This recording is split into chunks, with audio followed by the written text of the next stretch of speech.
The King and the Pebble. The king first noticed it on a golden morning, small, ordinary, unworthy of his attention. A pebble sat in the center of the royal road like a stubborn blemish on silk.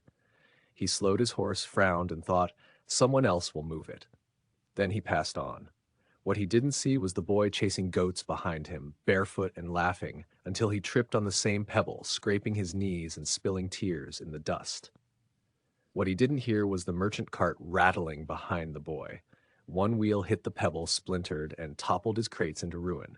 But the king didn't turn around. He had speeches to make, banners to admire, crowds to impress. A pebble was beneath the notice of a ruler. Days passed. More stumbled, more fell. The tiny stone became a silent tyrant, little but relentless. The townspeople whispered that the king did not care. The whispers grew into grumbles, and the grumbles into resentment. How good is a crown, one farmer muttered, if it cannot bend to lift a stone?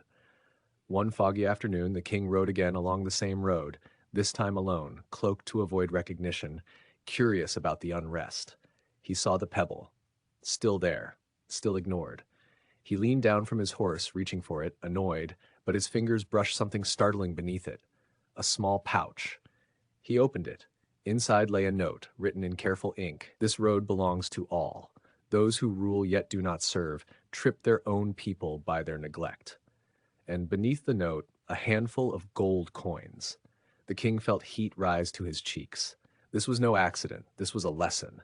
He turned and watched a villager hobble toward him, limping from an earlier fall. Instinct moved him. He knelt and helped the man to the roadside. The villager thanked him but did not recognize him. Someone should have moved that stone, he said bitterly. The king quietly replied, someone should. That night he summoned the council. No trumpet heralded the pebble, no decree announced it. But in the days that followed, the king walked the roads himself, not for ceremony, but for service. He lifted fallen branches, helped a mother with her baskets, and, without fanfare, kept paths clean. Not to win praise, but because he had finally learned, the smallest neglect from the highest seat can harm the lowest heart. In time, the people noticed. Not his crown, but his hands. Not his commands, but his care. And when a child tripped no more, when merchants' wheels rolled smooth, they whispered not of a pebble, but of the king who chose to kneel. Sometimes power is not proven by how high we sit, but by whether we bend low enough to move what others trip over.